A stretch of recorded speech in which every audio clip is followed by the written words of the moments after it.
So ఈ నెల రోజుల్లో ప్రభుత్వం అమలు చేస్తున్న పథకాలు కూడా ఫస్ట్ డే, ఈ మంత్లో ఫస్ట్ డే వచ్చినప్పుడు పింఛన్కి సంబంధించి కూడా చంద్రబాబు నాయుడు గారే స్వయంగా పింఛన్దారుల కుటుంబాలకు వెళ్ళారు. ఆ కుటుంబం దగ్గరికి వెళ్ళి ఈయనే డైరెక్ట్గా పింఛన్ పంపిణీ చేయడం అనేటువంటిది అంటే దేశంలో ఎక్కడా లేదు.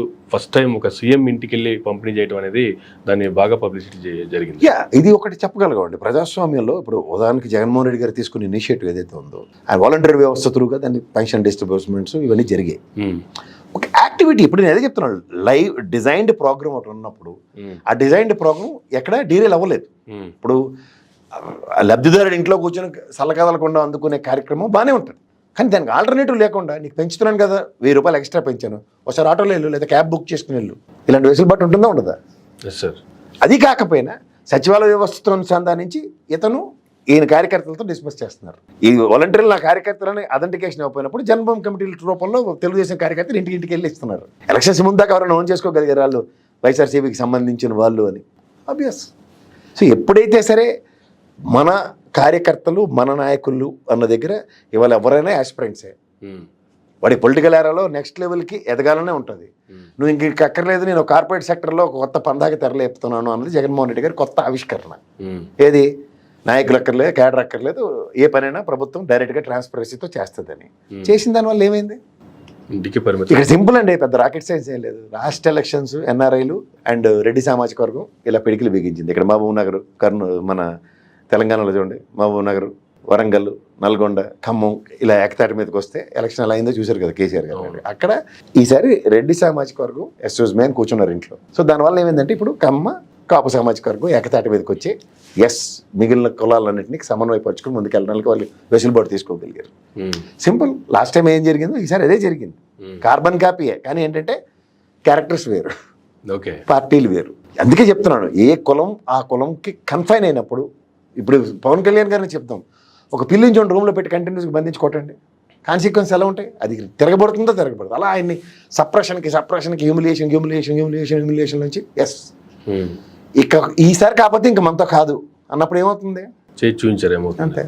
కానీ జగన్మోహన్ రెడ్డి గారు వచ్చిన తర్వాత ప్రజావేదిక కూల్చివేతలతో ప్రభుత్వం స్టార్ట్ అయిపోయింది అనేటువంటిది ఆల్మోస్ట్ ఆ 5 years దాన్నే అప్పుడే అపోజిషన్ చేసినటువంటి పరిస్థితులు అన్నీనండి. ఇప్పుడు వచ్చిన తర్వాత మళ్ళీ అలాగే స్టార్ట్ అయిపోతుంది కదా. ఇప్పుడు ఒకటండి, ఏ దానికైనా వెంజెంటా పాలిటిక్స్తో ముందుకెళ్తే ఎవరేం చేయలేరు. ఇప్పుడు ఇంకోటి ఏంటంటే ఒక నెగిటివ్ యాక్టివిటీ క్రియేట్ చేసే దగ్గర ఇప్పుడు ఉదాహరణకి జగన్మోహన్ రెడ్డి గారు ప్రజావేదిక కూల్చారు, ఎగ్జాంపుల్ చెప్తున్నా.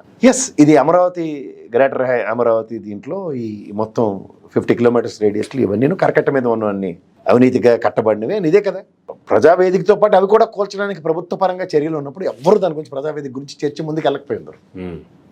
ప్రజావేదిక ఒక్క దగ్గరే కన్ఫైన్ అయ్యి మిగిలింది ఎక్కడ మాట్లాడకపోయినప్పుడు ఇదే కనబడుతుంది. ఇప్పుడు వైట్ షర్ట్ మీద ఇక్కడ నల్లచొక్క కనబడింది అనుకోండి, ఏమవుతుంది?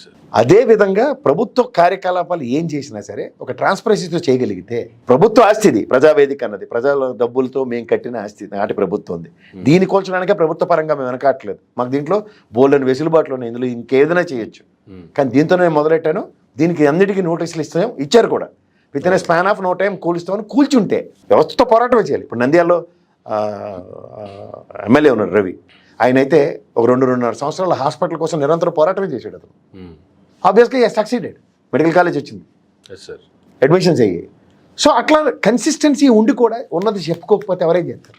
మీరు ఒక జర్నలిస్టే కదా సార్, మీరు స్టూడియోలో నేను చాలాసార్లు ఇంటర్వ్యూలు చేస్తున్నాం మనం కంటిన్యూస్గా. ఏ రోజైనా ప్రభుత్వం ఈ పనులు ఇలా చేసిందని డిఫెన్స్ మెకానిజంతో చెప్పింది ఎక్కడైనా మనం ఇంటర్వ్యూలు ఉన్నాయా? వాళ్ళ తరఫున లేవు, వ్యక్తిత్వ హననాలు తప్ప. సో అంచేత ఏమవుతుందంటే ప్రజలకి ఇసిగిచ్చిపోయింది. ఏంది మనకు తెలియదా? పవన్ కళ్యాణ్ గారు చెప్తున్నారు నాకు కుదరలేదు, నేను అడిఫర్డ్ విత్ మై ఫ్యామిలీస్ అని. ఈయన మళ్ళీ దాన్ని రెట్టించి చెప్తున్నారు అనుకోండి, అది ఎక్కడ యాడ్ అవుతుంది? కానీ వచ్చిన నెల రోజుల్లోనే చంద్రబాబు గారు ఇప్పటికే కనీసం 4-5 మీటింగ్లు పెట్టుంటారు. దాంట్లో పవర్ పాయింట్ ప్రెజెంటేషన్లు కూడా ఉన్నాయి. విద్యుత్కు సంబంధించి అయితే మంచి పవర్ పాయింట్ ప్రెజెంటేషన్ ఇచ్చారు. ఇవన్నీ ఇప్పుడు కాదు సార్, రేపు బడ్జెట్, సెంట్రల్ బడ్జెట్ పెట్టి స్టేట్ బడ్జెట్ పెట్టిన తర్వాత ఎలక్షన్స్. ఎందుకు చీఫ్ మినిస్టర్స్ కూడా ఇక్కడ కూర్చున్నారు. ఎక్కడ ఏ స్టేట్ దగ్గర రెవెన్యూ ఉంది చెప్పండి? అక్కడ ఆంధ్రప్రదేశ్ లోటు బడ్జెట్లో ఉంది, ఇక్కడ తెలంగాణ కూడా లోటు బడ్జెట్లో అప్పులు బిల్లునే అందరూ మాట్లాడుకుంటున్నారు. సో ఇలాంటి సర్కమ్స్టాన్సెస్లో బ్యాంకుల్లో మూలుతున్నట్లకి ఒక కేంద్ర కార్యాచరణ చాలా ఇంపార్టెంట్.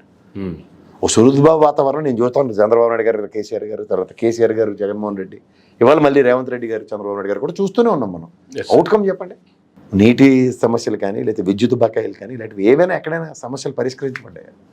వీళ్ళిద్దరు కలిసి ఇప్పుడు ఈ తర్వాత కూడా ఇద్దరు లేదు చీఫ్ మినిస్టర్ ఇప్పుడు రేవంత్ రెడ్డి గారు చంద్రబాబు నాయుడు గారు దర్ బయింగ్ ది టైం. ఇప్పుడు ఎందుకంటే ఏం జరుగుతుందన్నది రేపు బడ్జెట్ వచ్చేదాకా ఎవరికి దిక్కులేదు.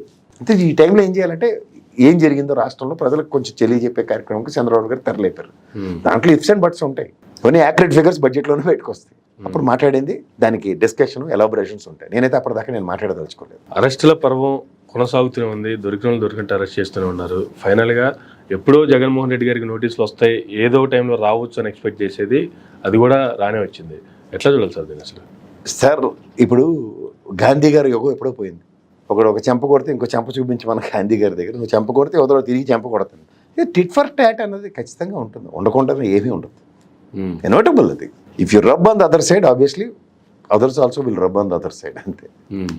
కానీ ఈ కేసులో గట్టిగా ఉండాలి అంటే అటెంప్ట్ టు మర్డర్ పెట్టాల్సిందని చెప్పి దాంట్లో 307 యాడ్ చేశారు. కానీ దీంట్లో ఎటువంటి నిరూపించేటువంటి ఏమీ లేవని చెప్పి జగన్మోహన్ రెడ్డి గారి తరఫున లాయర్స్ చెప్తున్నారు. కేసులు సంబంధిత కేసులు ఎన్ని ఉంటాయో అన్నీ వేస్తారు. ప్రూవ్ చేసుకోవాల్సింది కోర్ట్ ఆఫ్ లాలో నేను మీరు కాదు జడ్జెస్, అంతే కదా. అంతే. కానీ విచిత్రంగా ఈరోజు చూస్తే సార్ ఇంకొక విజయసాయి రెడ్డి గారి మీద ఒక కేసు కాదు కానీ ఆయన మీద ఒక కంప్లైంట్ అయితే ఒకటి ఫైల్ చేశారు. అదొక విచిత్రమైన కంప్లైంట్ లాగా ఫైల్ చేస్తున్నారు. అంటే వీటి వెనకాల గవర్నమెంట్ ఉందనుకోవచ్చు అంటారా, లేదంటే సార్ వీటిని ఎట్లా చూడాలి? వ్యక్తి వర్సెస్ వ్యక్తి అన్న దగ్గర ప్రభుత్వానికి ఏంటంటే సంబంధం. రేపొద్దున మీకు ఏదో కోపం వచ్చి మా మైక్ పట్టుకెళ్ళిపోయాడు లేదా కెమెరా ఎరగొట్టాడని నా మీద కేసు పెట్టారు అనుకోండి, it is my duty to prove it. ఇక్కడ సర్వేకులర్ కెమెరాల్లోనూ లేదంటే నా యాక్టివిటీ ఏంటో అవన్నీ చూపించుకోగలిగారు. మిమ్మల్ని కంప్లైంట్ పెట్టద్దని చెప్పే హక్కు ప్రభుత్వానికి ఎక్కడ ఉంది? అలాగే ఉంటుంది సేమ్. వీటిని కూడా అలాగే చూడాలంటారు సార్? ఇవి వాళ్ళ వ్యక్తిగతాలు సార్, మనవారు మాట్లాడడానికి. నేనే విజయసాయి రెడ్డి గారి పక్కన లేదా కంప్లైంట్ తప్పున వకాతలు తీసుకుని మాట్లాడడానికి నేను ఎవరు?